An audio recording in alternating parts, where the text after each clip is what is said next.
I have to apologize for not finishing the midterm grading. I was sick over the weekend, but I am working on it now. You'll have those grades before I go to sleep tonight or before I go to sleep tomorrow morning, as the case may be.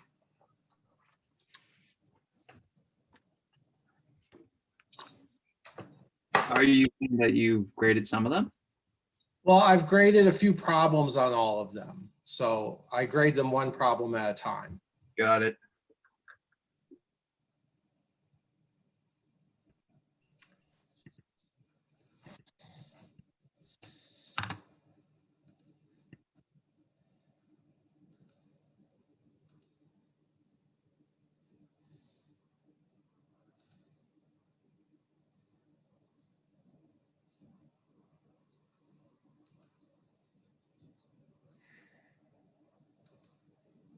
Anyway.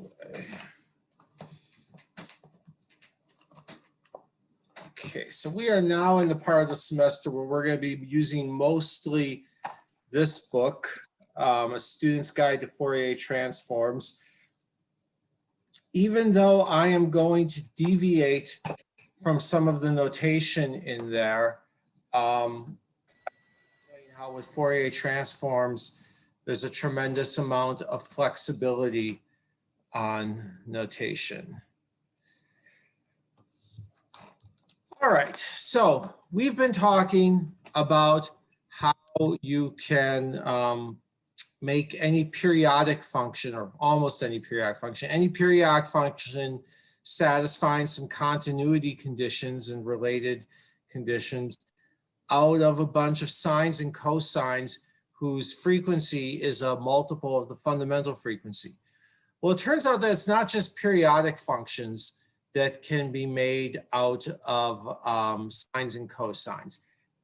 Almost any function, at least any square integrable continuous function, can be made out of sines and cosines.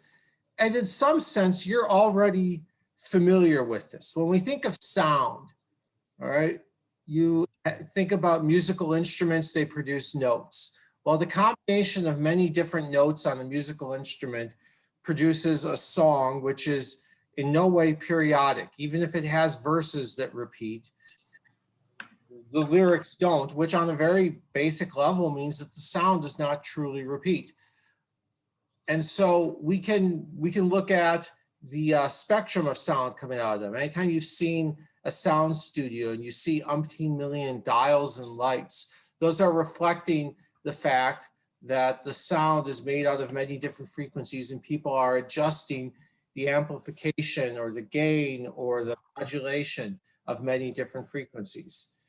Likewise, light. Ultimately, we know that light is made out of waves, and we know that light patterns in the real world are not periodic. The very fact that you see things means that you are receiving a bunch of light waves arranged in some distinctly non-periodic arrangement if the object that you're looking at is not periodic, which means that your eyes are right now receiving a bunch of light that is not arranged periodically, yet at the same time we know that it is made out of little sinusoidal waveforms, which are periodic.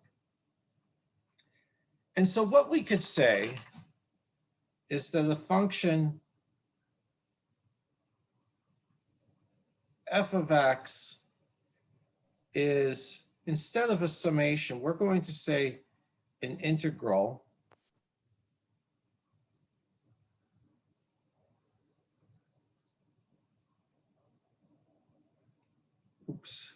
a of k dk.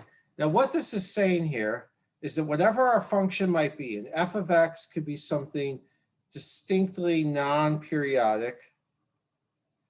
This thing that I've just drawn here has a Fourier transform, and it is definitely not periodic. It's not even symmetric.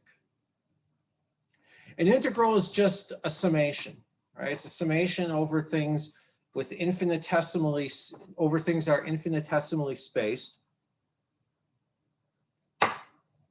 Each of the things that we're summing is a sinusoidal wave.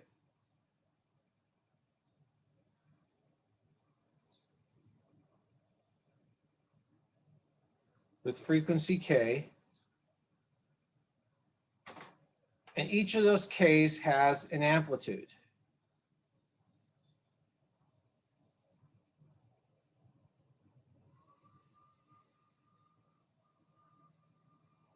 And technically, this is really an amplitude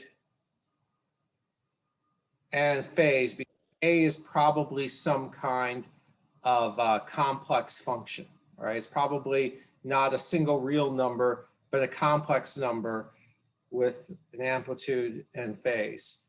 And multiplying a wave by a complex number can change both the amplitude and the phase of that wave. This is not the notation in the book, but this is how people tend to write things out when they're working with waves in quantum mechanics or solid state physics. They tend to use sometimes big A, sometimes little a whole bunch of things that look really mysterious in quantum optics. In quantum optics, you're going to, if you take a quantum optics class, you're going to learn that the E field is an integral of A hat e to the I k dot r minus omega t plus A hat dagger e to the minus I k dot r minus omega t. And they will say that, well, these are operators, they'll use a whole bunch of words that are designed to sound as confusing as possible. These are creation and annihilation operators for a field mode at that frequency k. All it is ultimately is just the amplitude of a wave at that frequency. That's all it is. And they'll start saying, well, no, it's not just an amplitude, it's a creation and annihilation operator, which is a quantum mechanical yada yada. There's a whole bunch of quantum mechanical yada yada and quantum mechanical mumbo jumbo that is really just Fourier transforms. And that's some of what I want to get through to you this week, that some of the weirdest things in quantum mechanics are just consequences of Fourier transforms. So then the real weirdness is, why is matter described by these waves? Well, that's a whole other question. But why do these waves have these properties in this first place? Is it because they're magic waves? Is it because they're special mystical Deepak Chopra waves that tune into the harmonies of the universe? No, it's because they're waves, and waves are described by Fourier transforms, and Fourier transforms have these properties. So I will often use this notation. And a lot of what I try to reinforce to you in this class is that different notations really mean the same thing, just like the words drinking fountain and bubbler mean the same thing. You probably don't know what a bubbler is, because bubbler is a Milwaukee word. That's what we say for a water fountain or drinking fountain in Milwaukee. We say bubbler. But again, these are all just linguistic conventions.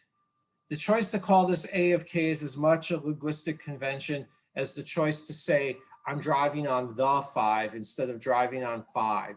In many parts of the country, people say we're driving on 5 instead of the 5. Okay, so what? So we could think of a function as a sum of a bunch of amplitudes and waves. This is completely analogous to saying that a vector is a sum of a bunch of components and unit vectors. Then one question we could ask is, what is A of k? How do we find it? Given f of x, how do we find A of k? Well, let's think about how we find the components of a vector. Vi would say that Vi is equal to V dotted with E hat I, right? We would just say that that component can be found by dotting the vector with a unit vector. Or when we were talking about Fourier series for periodic functions, we would say that C sub n, the coefficient of e to the I n omega t, was 1 over the period integral over 1 full period of f of t e to the minus I n omega t dt. And we recognize that this is the inner product of e to the I n omega t with f of t. Even the fact that we have a minus sign in the integral, but a plus sign here just reflects the fact that the inner product of two functions, g and f, is the integral over some interval of g star of t f of t dt. And the range of the integral and whether or not there's a prefactor depends on the normalization. But for periodic functions, it would be this.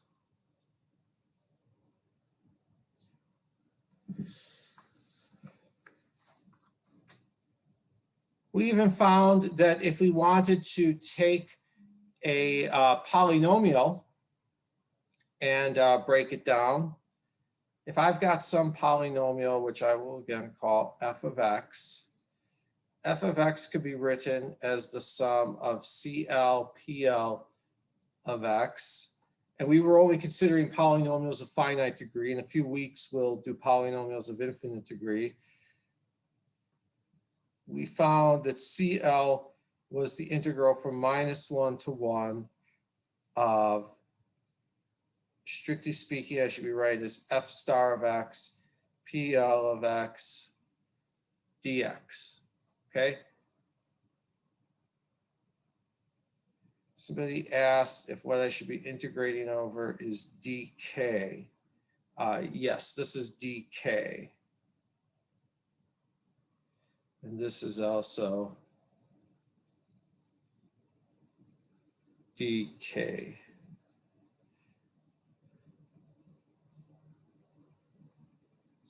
All right.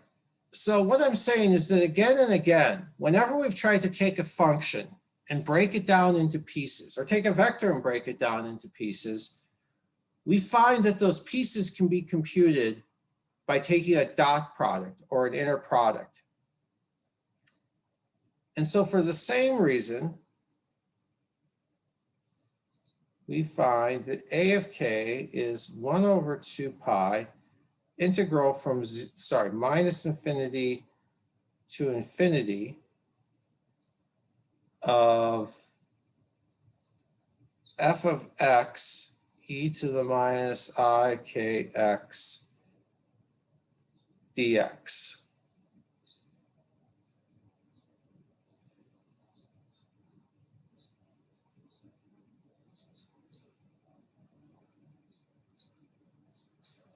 And you're probably wondering, where is that 1 over 2 pi coming from? The short answer is that it's kind of analogous to the 1 over t. It's used to normalize things. Now, obviously, the period here is not 2 pi, it's much longer, but this 2 pi winds up being necessary to normalize things. And we'll delve into that a little bit later, to where that 2 pi really comes from. Any questions at this point?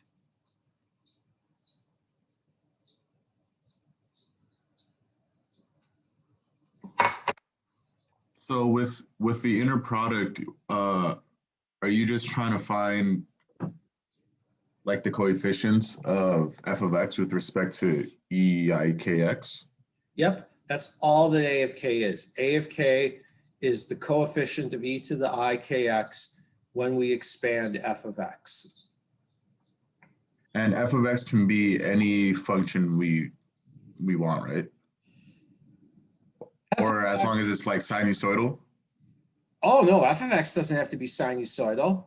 Absolutely not. I mean, think about music. A sinusoidal function, a perfectly sinusoidal sound, is a single pure note. All right? Now somebody hits a drum. Does that sound like a single pure note to you? Doesn't sound like it to me. But people break that up into sinusoids, even though that is most definitely not a single pure note. With light, a laser producing a single pure color is a sinusoidal wave. White light is the opposite of a pure color. White light is a combination of all visible colors and roughly an even combination, leaving aside some details about how the eye responds at different wavelengths. White light is in no way sinusoidal, yet we put that into a spectrometer and we get a decomposition. So a spectrometer is, in a very real sense, doing a Fourier transform. So no, it does not have to be sinusoidal. It does have to be square integrable. Okay. Thank you. And we'll talk a little bit more later about what the actual conditions are. Any other questions?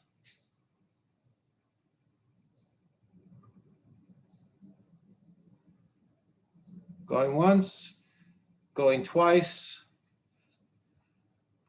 Okay, well, one thing I always emphasize in this class is that there are many, many different notations, just like the Brits say that they're going to get into a lift instead of an elevator. So you will see half of people define this as the Fourier transform of F.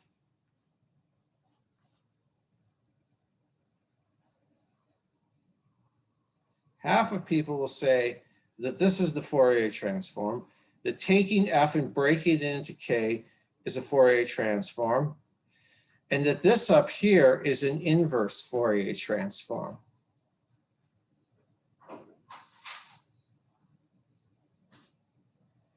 The other half of people do the reverse. They call this thing here the Fourier transform, and they call this the inverse Fourier transform, and they call F the Fourier transform. So half of people will say that A is the Fourier transform of F, A of K is the Fourier transform of F of X, and F of X is inverse Fourier transform of A of K.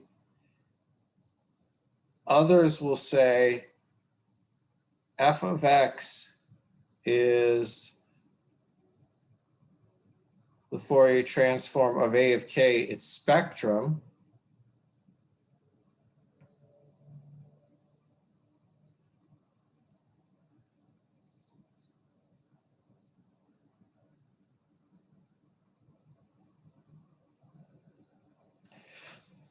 But everybody knows that on some level, that's kind of a weird distinction because these things only disagree up to, well, let's see. There's a minus sign in the exponent that differs between the two. And there's a 2 pi. These operations look remarkably similar. It's not like matrices where a matrix and its inverse can look totally different from each other. Here, these two operations differ only by a minus sign in the exponent and a 2 pi out front.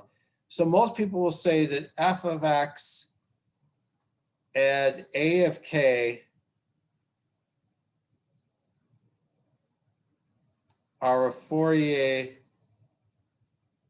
transform pair, and then they will just agree to disagree on which one is the Fourier transform and which one is the inverse Fourier transform, just like we will agree to disagree with our friends on the East Coast about whether you say, I'm driving on the 405. Well, nobody drives on the 405. You sit there in traffic and wait. I'm driving on the 101 or I'm driving on 101, okay? We will just agree to disagree on that. That's really what level this is at. As far as notation, other things to note, half of people say that A of K is the integral of e to the plus or minus. Everybody disagrees on whether to call it plus or minus. And then they either multiply by one of the following: 1 over square root of 2 pi, and 1 over 2 pi. And whichever one of those they choose, then F of X is the other.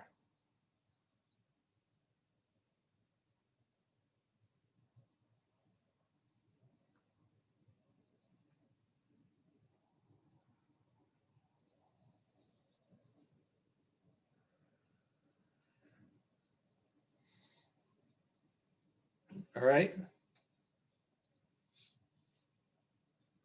So everybody disagrees on that. But again, if you actually read any paper where people are using this stuff, you can work out a factor of 2 pi at the very end. And this is one place where I'm going to be more relaxed on grading. If your Fourier transform is right up to a factor of 1 over 2 pi, I'm giving you full credit, because if I were reviewing a journal article, I'll be honest, in the 15 years that I've been reviewing journal articles, I don't think I've ever commented on somebody's 1 over 2 pi a single moment. And I review a lot of journal articles that use Fourier transforms. If you use the complex conjugate of what I call the Fourier transform, I don't care. So what do I care about? First and foremost, I care that you keep these two things opposite. If you got the amplitude by multiplying by e to the plus ikx, then you better get the function back by multiplying by e to the minus ikx. If you put e to the ikx in one integral, you better put e to the minus ikx in the other integral. That is the only thing that I care about. Programming languages, half of them, if they have a built-in Fourier transform function or a Fourier transform package, half of them define it as e to the ikx, and the other half define it as e to the minus ikx. But whichever convention they use for the Fourier transform, they use the opposite one for the inverse transform. That's the only thing that anyone cares about. A final thing, I'm saying F and A to emphasize function versus amplitude. Other common pairs of notations are F and F tilde, F and big F, or F and one of these, Roman and Greek.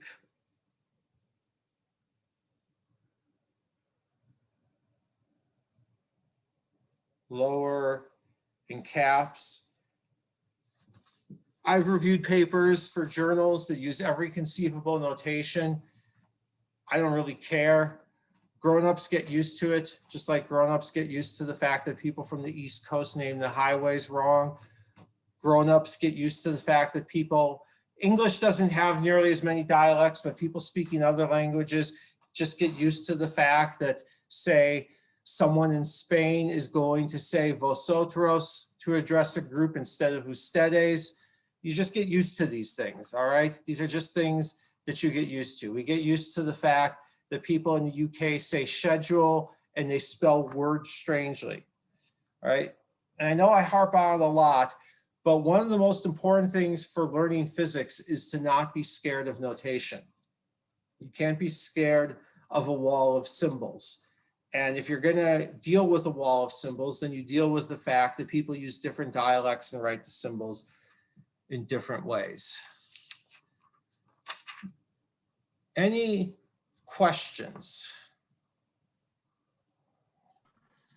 Yeah, so the stuff that you put in red where like AK is the Fourier transform of f of x or vice versa, those are all true, right? Mm-hmm. Well, what and then what? we're talking about notation and convention. Okay. And I can't really understand what the, when you write down the integral and everything, the constants onto the right, is that, for the top one, is that 1 and 1 over root 2 pi and 1 over 2 pi? Yes, I'll rewrite these. I should have gone to medical school with my handwriting. I agree with that.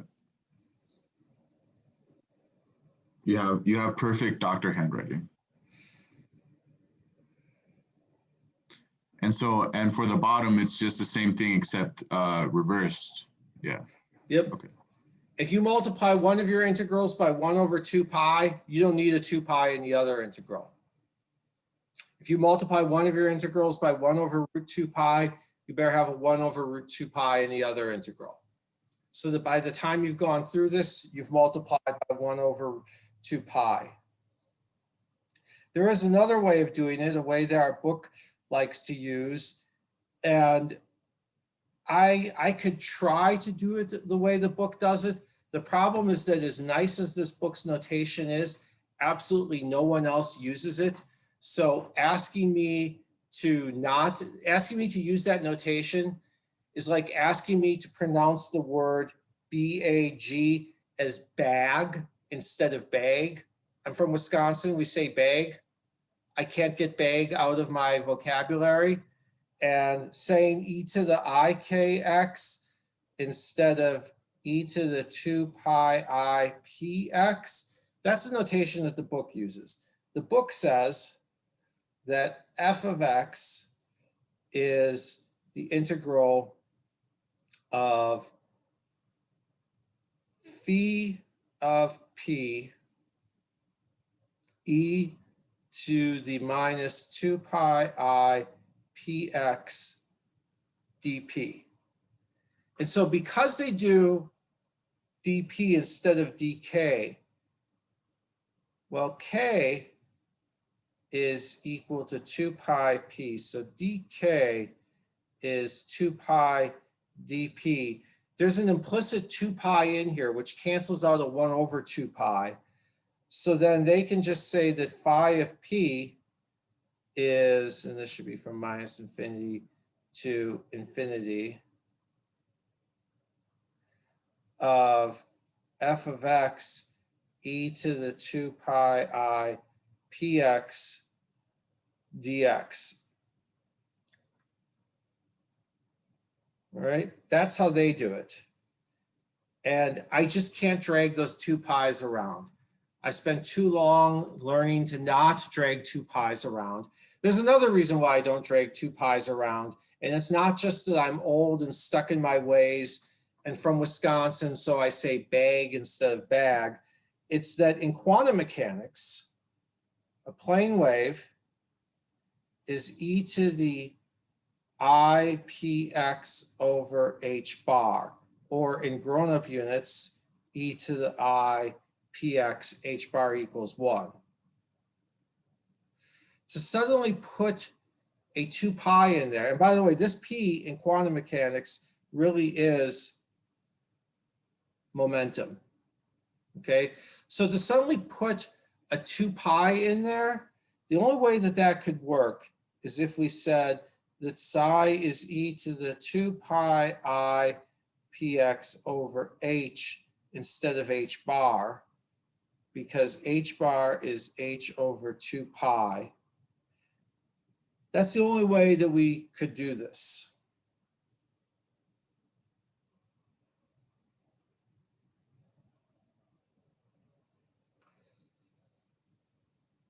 All right, enough linguistic convention, unless there are any. I have no more to add about linguistic convention. I'll take questions if there are any. I want to get to actually doing some of these integrals and interpreting them.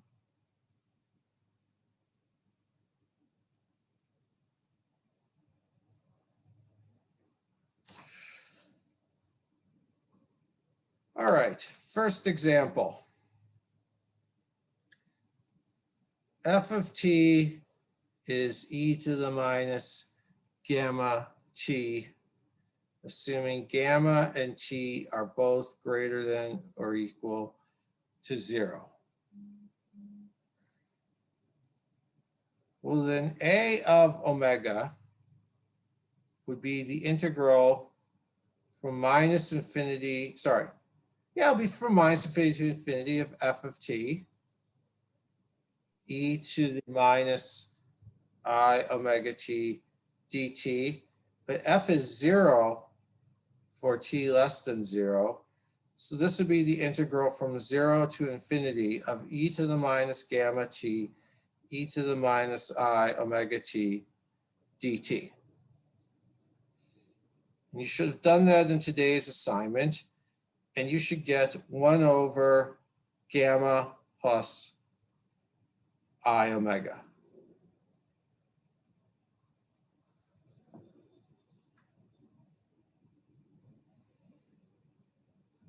Any questions?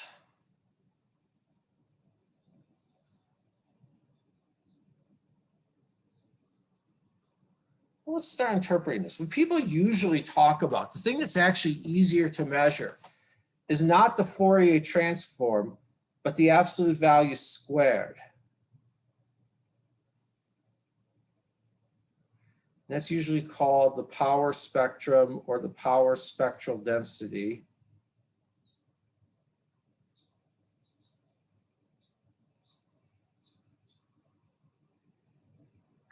And the basic reason why people measure this is because energy, squared electric field, is easier to measure than force, which is just proportional to electric field, right? Because ultimately energy will be related to how many photons did you detect. The number of photons you detect is equal to the number of electrons that got sent to an excited state.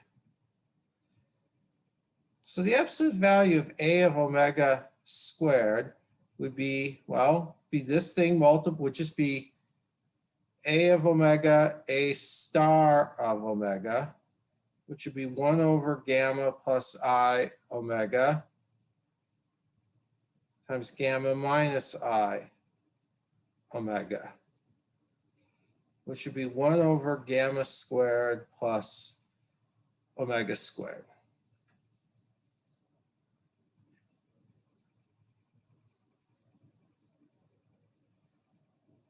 If we plot this, this is called a Lorenzian profile.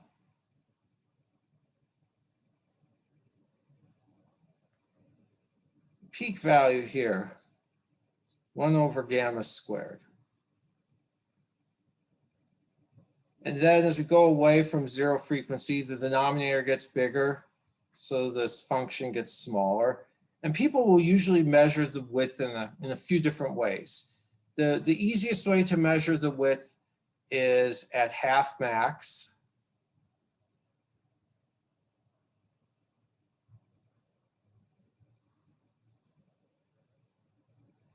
Simply because you can just eyeball the graph. The second way is 1 over E times max, which for this function is a little bit harder, but for many functions, it's often easier mathematically.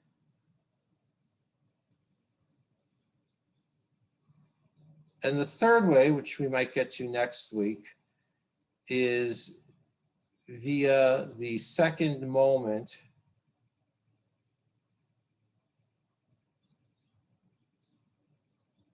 or the standard deviation, which, yes, is a statistical concept, and yes, we can get to it later. But for this week, we're just going to focus on the first and sometimes the second. And the width here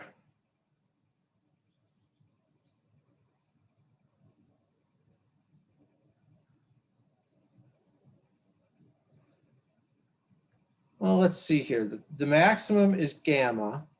So if omega were equal to gamma, then instead of the maximum is 1 over gamma squared. If omega were equal to gamma, then we'd have 1 over 2 times gamma squared.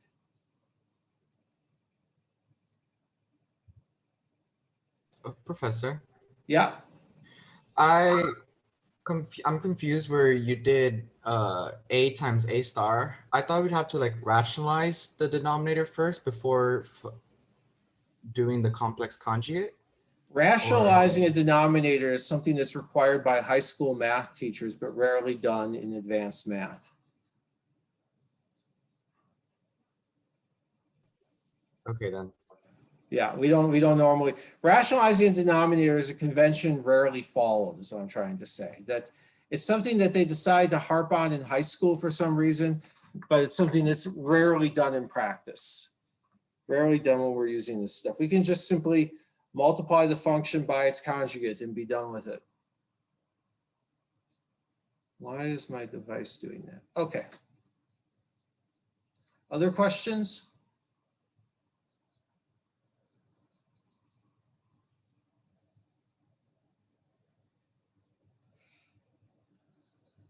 So let's notice something.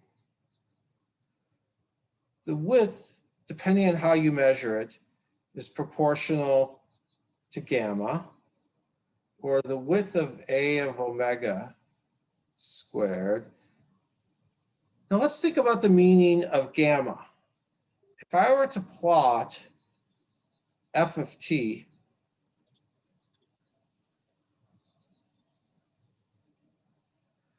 right, well, its maximum is 1,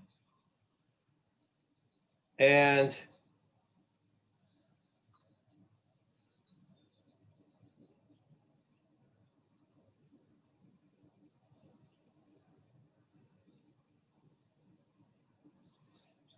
f of t would be half of its maximum if gamma t is the logarithm of 2,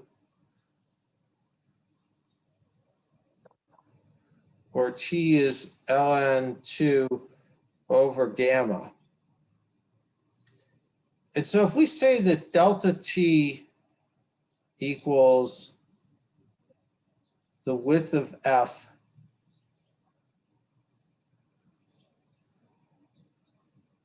in the time domain. Time domain is just a fancy phrase that people use when talking about the function. Anytime in Fourier transforms, they tend to talk about time domain and frequency domain. So if delta t is how wide the function is when plotted versus time, and delta omega is some measure of the width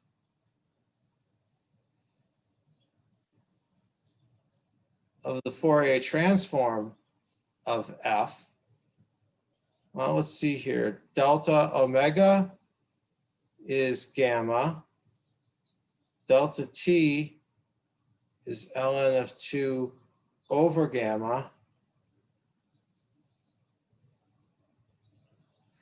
Delta omega, delta t is a constant.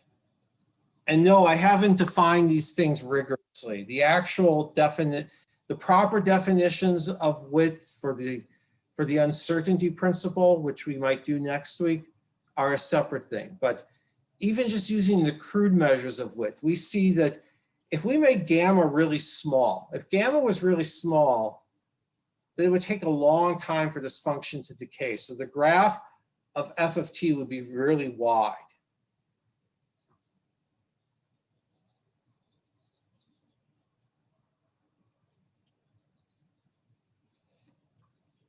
Well, if we make gamma smaller, then this would get narrower, right? If we make gamma smaller, the function would be spread out more in space.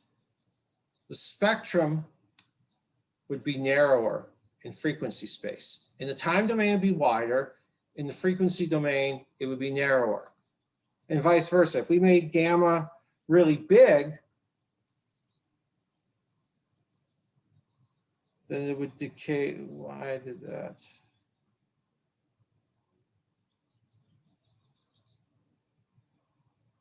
It decays very rapidly in time. It'd be very wide in the frequency domain.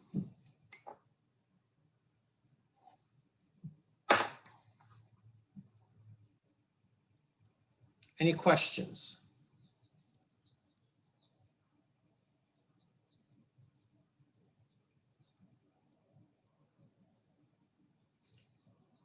Now let's modulate this function. Okay. Now let's say f of t is e to the I omega naught t. Omega naught just as a way of saying it's some particular frequency. Omega could be any frequency. This is e to the I omega naught t, e to the minus gamma t.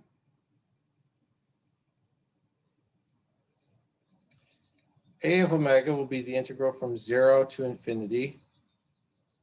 And by the way, let's graph this function before we start Fourier transforming it.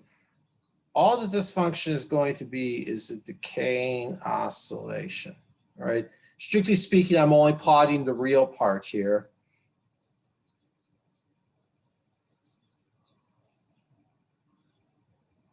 Right, so I'm just plotting the real part, and we get a function that's a decaying oscillation. So now we've got e to the minus I omega t, e to the I omega naught t, e to the minus gamma t dt, or the integral of e to the minus t times gamma plus I omega naught minus omega. And that's the same as before. It's just that we've replaced minus omega with omega naught minus omega. So that's 1 over gamma plus I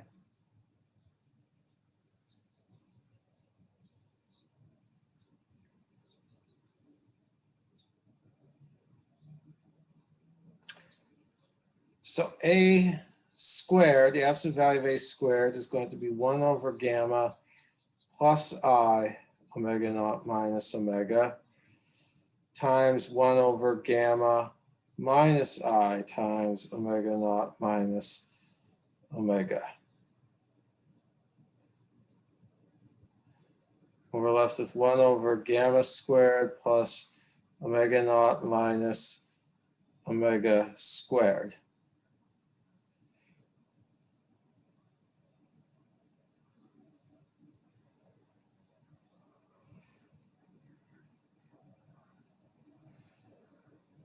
Which now has its peak when omega equals omega naught. But that peak is still 1 over gamma squared.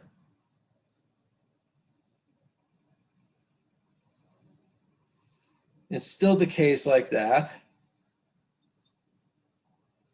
It still reaches half its peak when omega naught minus omega equals plus or minus gamma.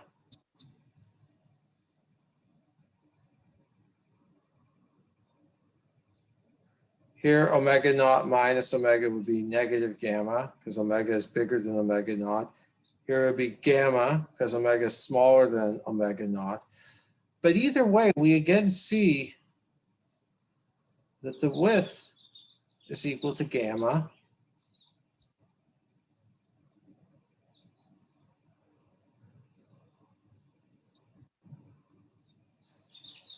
In the frequency domain.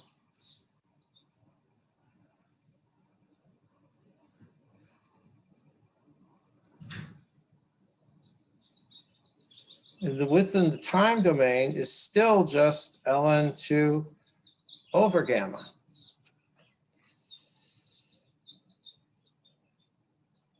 Any questions?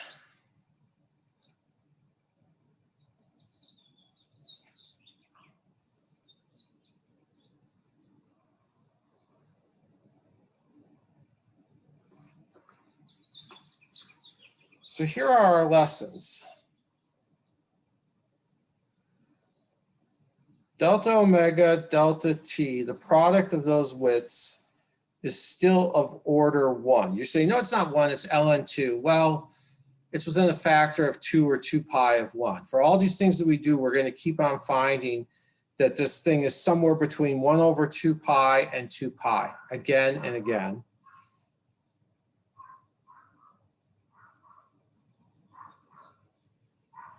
In modulating f of t, shifts a of omega. So if we multiply the function by a complex exponential, an oscillating, if we take our function of time and multiply it by an oscillation, all we do is shift the frequency, shift the entire Fourier transform in frequency space. We don't change the shape of it, still has the same shape as before, just got shifted over to a different frequency. Oops. Any questions on this function before we go over to the next example? The behavior,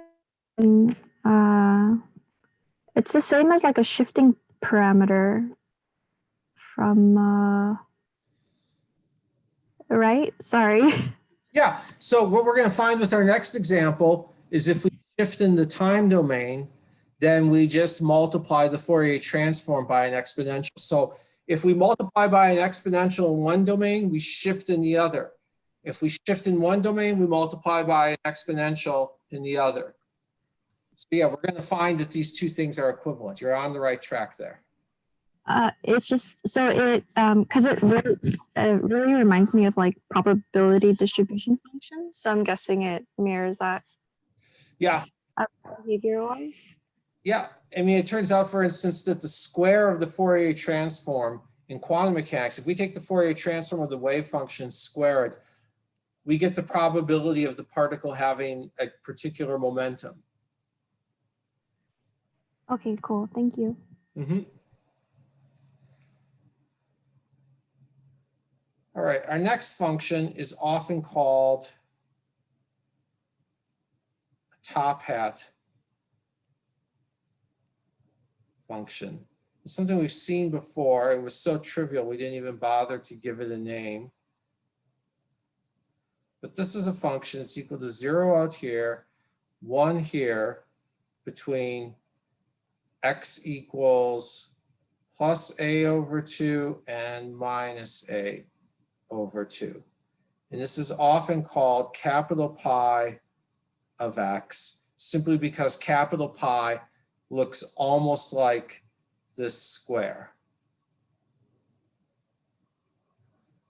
Capital pi is also the Cyrillic letter for p, because pi is the Greek letter for p. So the Fourier transform, a of k would just be the integral from minus a over 2 to a over 2 e to the minus I kx dx, which would be 1 over minus I k e to the minus I kx from minus a over 2 to a over 2, which would be e to the minus I k a over 2 minus e to the I k a over 2 over minus I k. But we're going to cancel this minus sign, so bring the minus sign up there. And we're left with e to the I k a over 2 minus e to the minus I k a over 2 over I times k.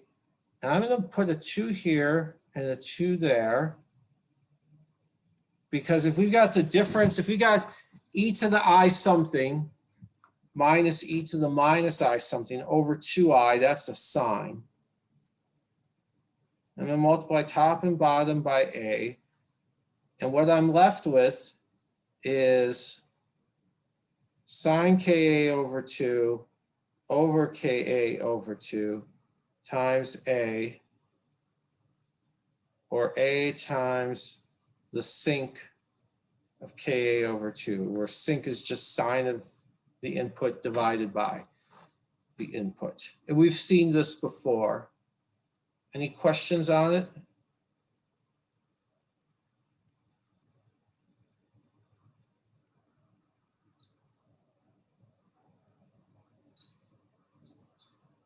Well, let's plot that Fourier transform. A of omega squared would just be a squared sine squared ka over 2 over ka over 2 squared.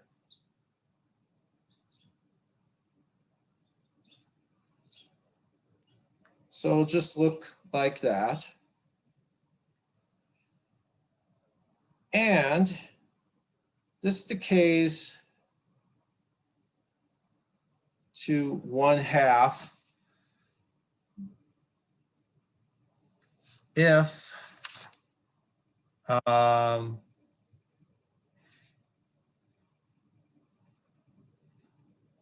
k minus k naught a, if ka over 2 is 1.4.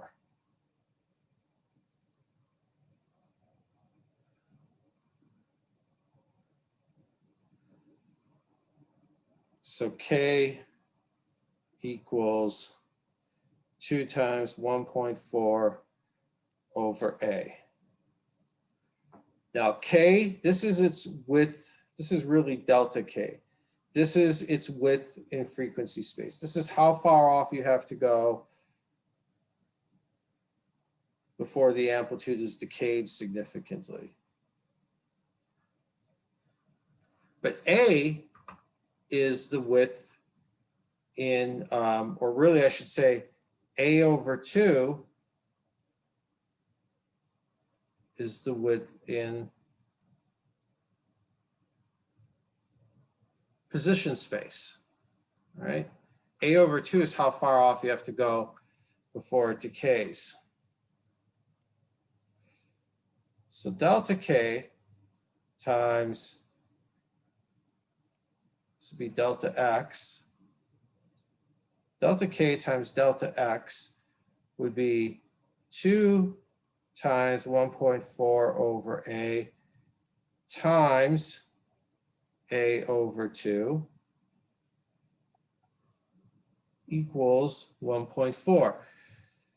So again, the wider we make this thing in space, the wider we make our function, bigger we make a, the narrower we make our Fourier transform. Conversely, if we made our function really narrow, we get a wide Fourier transform.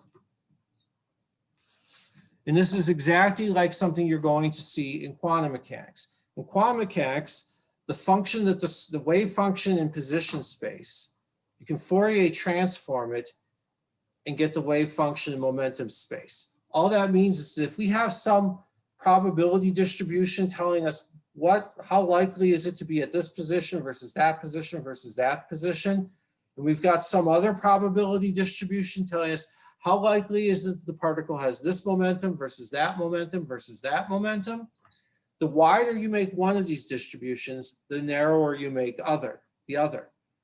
And of course, that's plenty weird. You could ask, well, why are particles described by probability distributions in the first place?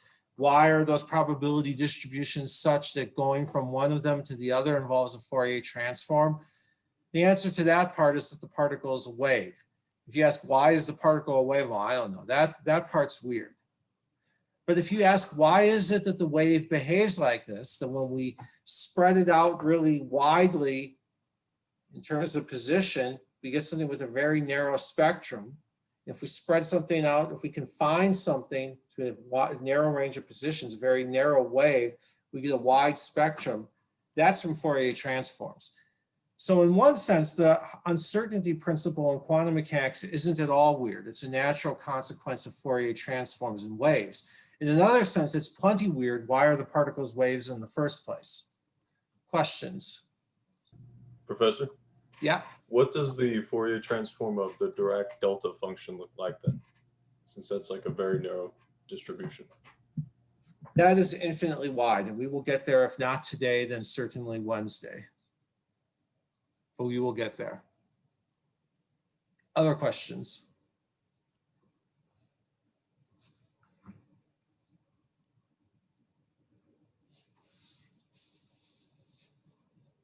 All right, well, there's an interesting thing we can do here.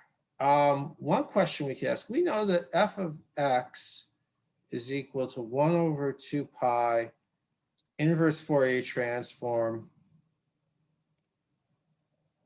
a of k e to the I kx dk. Which means that is 1 over 2 pi integral from minus infinity to infinity of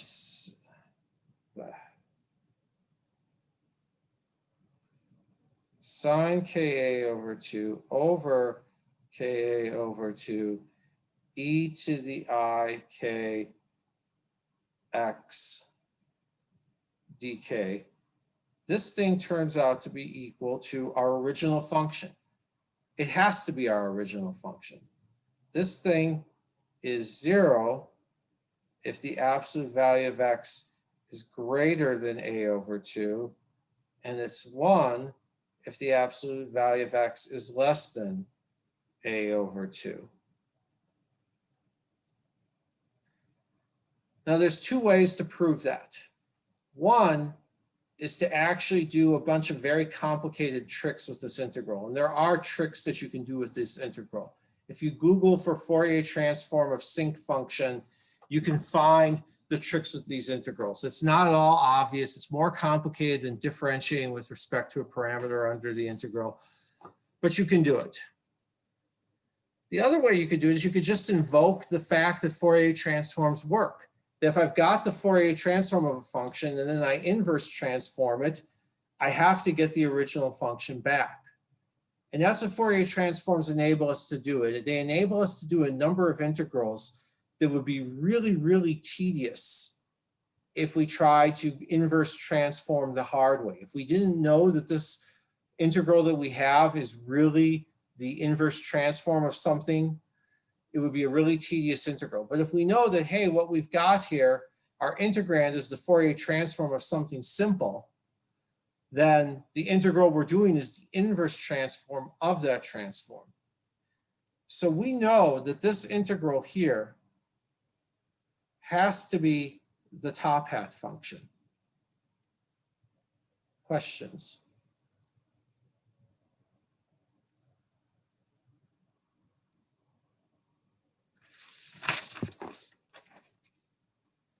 Let's shift that function.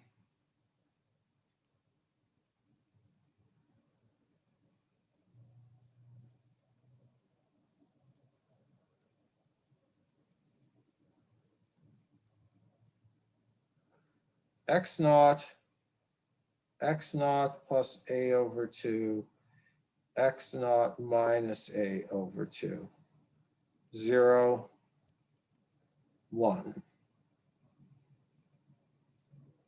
Now a of k is the integral from x naught minus a over 2 to x naught plus a over 2, e to the minus I kx dx.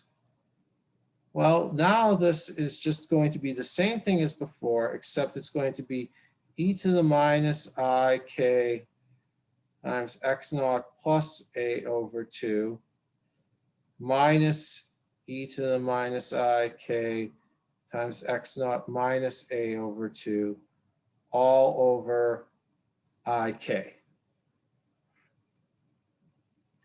And notice that both terms have e to the minus I k x naught. So I can pull out e to the minus I k x naught times our original Fourier transform. All right.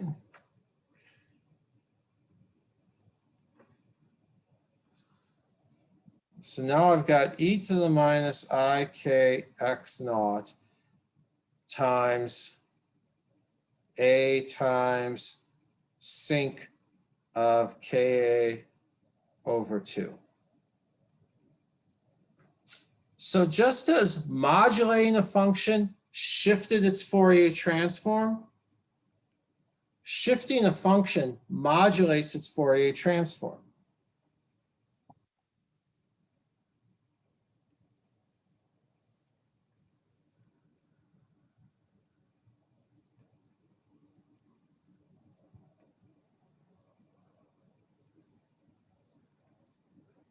By modulate, I just mean multiply by something that's oscillating, right?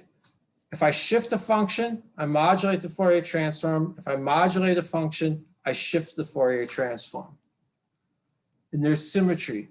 Whatsoever I do unto one of these functions, I do the reverse to the other.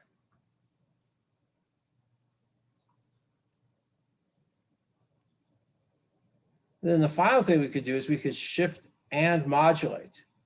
Okay, so I could multiply by e to the I k naught x. So finally, let's say f of x is equal to e to the I k naught x times 1 if x naught minus a over 2 less than or equal to x less than or equal to x naught plus a over 2, 0 otherwise. So that function would basically look like this. It would be oscillating in here, and then it would be off. And these top hat functions are so important in signal processing because they basically represent a signal that was off, then it turned on, and then somebody flipped the power and it turned off again. That's all that these top hat functions are. There's something that was oscillating as long as the power was on and otherwise was off. So now A of k.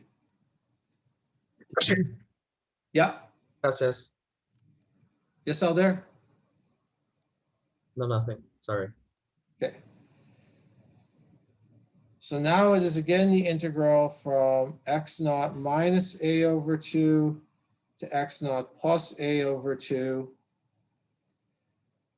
of e to the I times, let me make sure I get this right, k naught x minus k x naught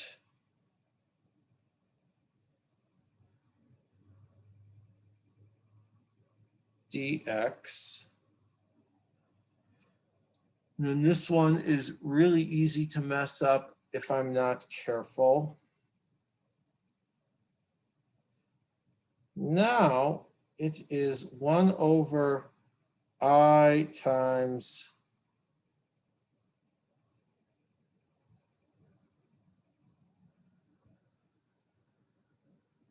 oops, that should just be kx. So I could rewrite this as x naught minus a over 2, x naught plus a over 2, e to the I, k naught minus k x.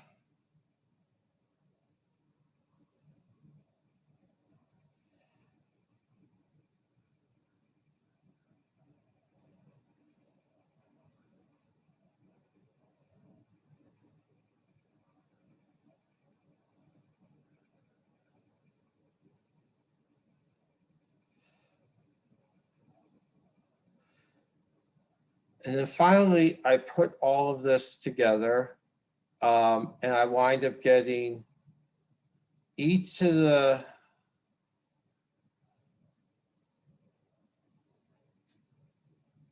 I k naught minus k times x naught sync k naught k minus k naught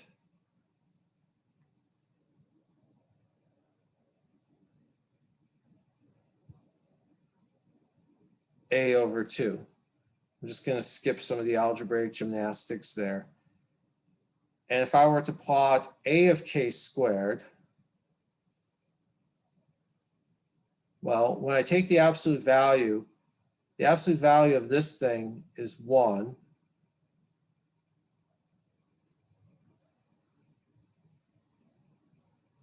And so I'm left with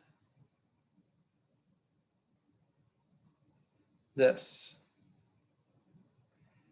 which again has width delta k equals about delta k a over 2 equals 1.4. Questions?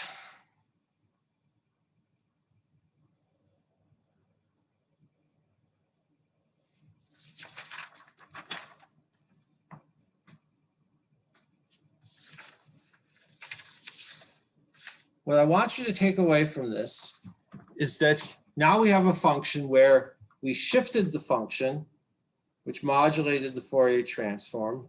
We also modulated the function, which shifted the Fourier transform. But the power spectrum didn't change, except that it got shifted. the position of the power spectrum changed, where the peak is located got changed, but the basic nature of the peak, the height and width of the peak, did not change. And it is possible to both shift and modulate a function and shift and modulate the Fourier transform. How much the Fourier transform gets shifted would depend on how much you modulate the function. We see that the Fourier transform got shifted to K naught because we modulated with frequency K naught. And it got modulated K naught minus K times X naught because the function got shifted by X naught. Any questions?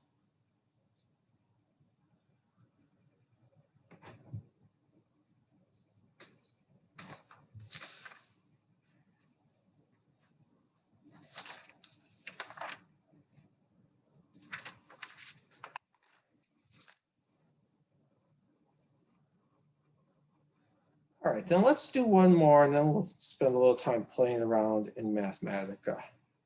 Now let's say that f of x is e to the minus alpha x squared. All right, if we do the Fourier transform, a of k is the integral from minus infinity to infinity, e to the minus alpha x squared, e to the minus I kx dx, which is, if we take alpha x squared plus I kx, that's equal to alpha x times x squared plus 2ik over 2 alpha minus k squared over 4 alpha squared plus k squared over 4 alpha squared. What I've done is, first I factored out an alpha because I want to complete the square. Now completing the square is always plus 2ikx, my bad. Completing the square is always easier if we have a factor of 2 in front of the linear term. So to put a factor of 2 in front of the linear term, I just also put a factor of 2 in the denominator. Then I subtract off this thing squared. I subtract off the square of all of this. And then I add the square of all of this and I subtract the square of all of that. And you're thinking, wait, is this really adding? Yeah, because I'm adding I squared and then I subtract I squared. And what I'm left with, if I do all of that tedious algebra, is e to the minus k squared over 4 alpha divided by square root of pi alpha. So a Gaussian has a Fourier transform that is also a Gaussian. All right, so if I have, say, something that looks like this in position space, well, it looks like that in frequency space. Now, what do you think happens if I modulate a Gaussian? This is f of x. Then what should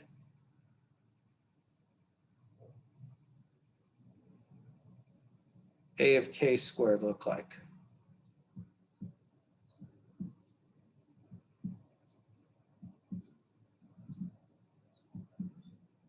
It should be shifted. Yep.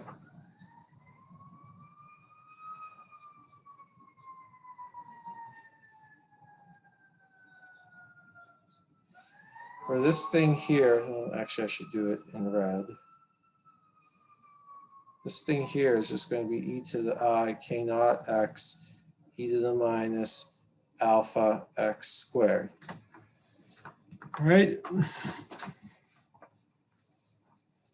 Now, I have created a Mathematica file, which you can look at.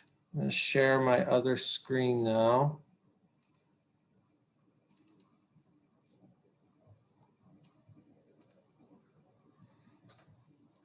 It's posted with all the Mathematica files for this class on Blackboard.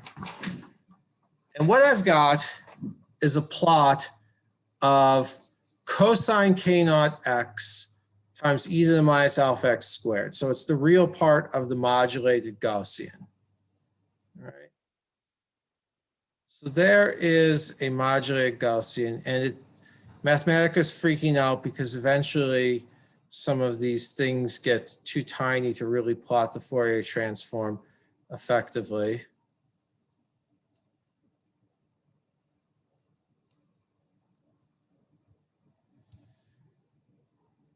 So I can play with the width, and what we should notice is that if I change alpha, all right, alpha is the, if alpha is really small, you see how my Gaussian, my function of x is really wide because I've got e to the minus tiny number times x squared.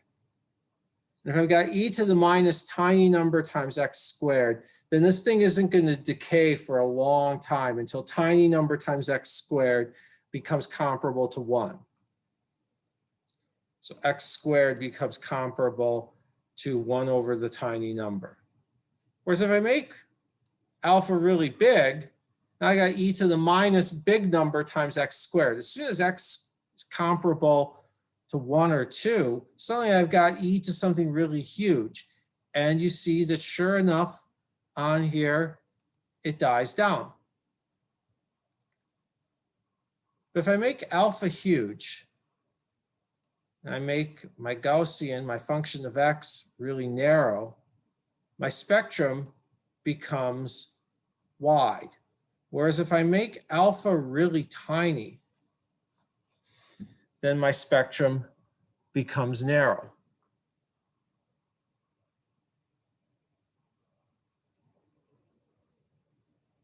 Any questions on that? Professor, is this sort of getting to the uncertainty principle? We've been getting to the uncertainty principle for the last 45 minutes. Every time, Right, but like, yeah, that the function is wide, the Fourier transform is narrow. If the function is narrow, the Fourier transform is wide. so if that was like the probability of the position and the momentum respectively, as you know more about one, you know less about the other. Yeah. And stated that way, it sounds really weird. And it is really weird. As long as the physics of particles is really the physics of waves, then everything is weird. But it shouldn't be weird that when the function is wide, the Fourier transform is narrow. Okay? So it's important to understand which aspects of the uncertainty principle are weird and which ones are just very normal natural math. The inverse relationship between the function and its Fourier transform, normal. The fact that position and momentum are related by a Fourier transform, weird.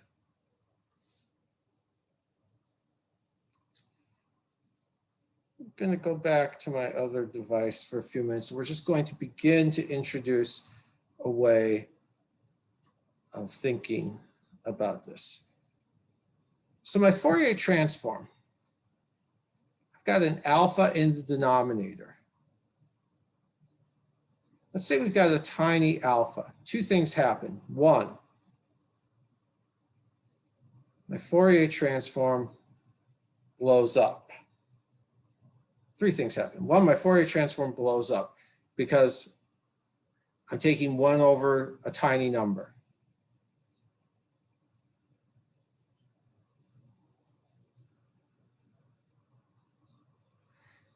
My Fourier transform also gets narrow because the maximum value of my Fourier transform, or let's say that the maximum value of A of k squared is going to be the max of e to the minus k squared over 2 alpha over pi alpha, which is just 1 over pi alpha. E to the minus k squared over 2 alpha whole thing over pi alpha equals 1/2 of 1 over pi alpha if e to the minus k squared over 2 alpha equals ln of 1/2, or k squared over 2 alpha equals ln 2. So k equals square root of alpha times 2 ln 2.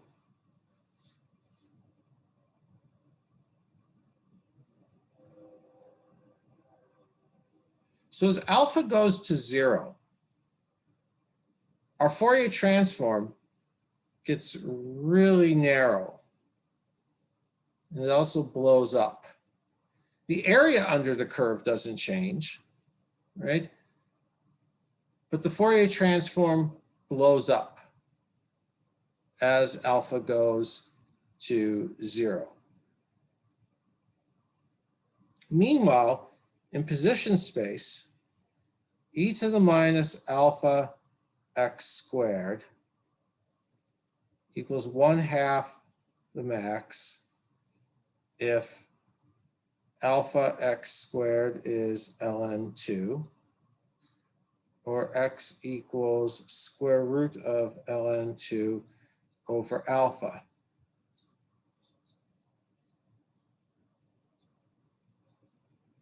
So f of x gets wide. So what's happening, final point, is that if we've got a modulated wave, as alpha goes to 0, we've got something that could look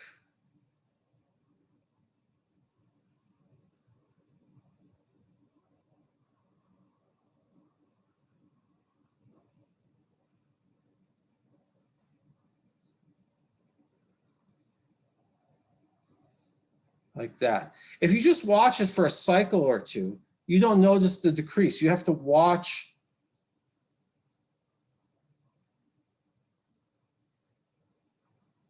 for several cycles to see the decay.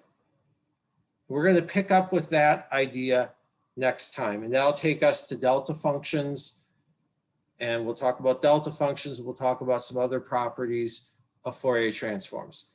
Have a good day. Thank you, Professor. Yeah, thanks, Dr. Small. Thanks, Thank you, Dr. Small.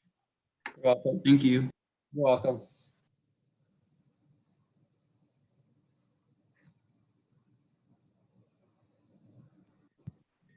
Dr. Small, I had a question. Sure.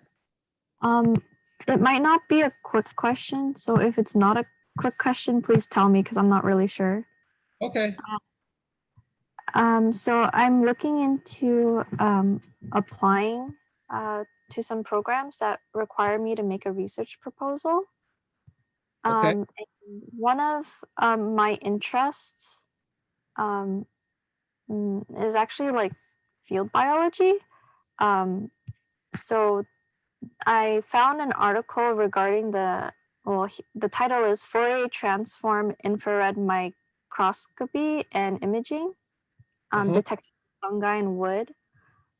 So I know FTIR is pretty common in the field, or used quite often for imaging, but my background in optics and imaging in general is just really weak. So I was wondering if you had any idea of where I could, I guess, pick up on the subject. So what about Fourier transform infrared? The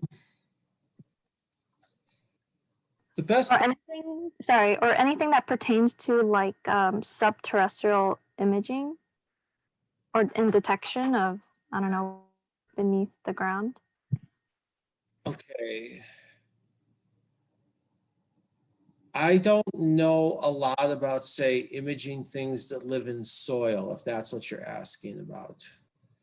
However, I know that multispectral imaging has been used a lot for looking at wildlife.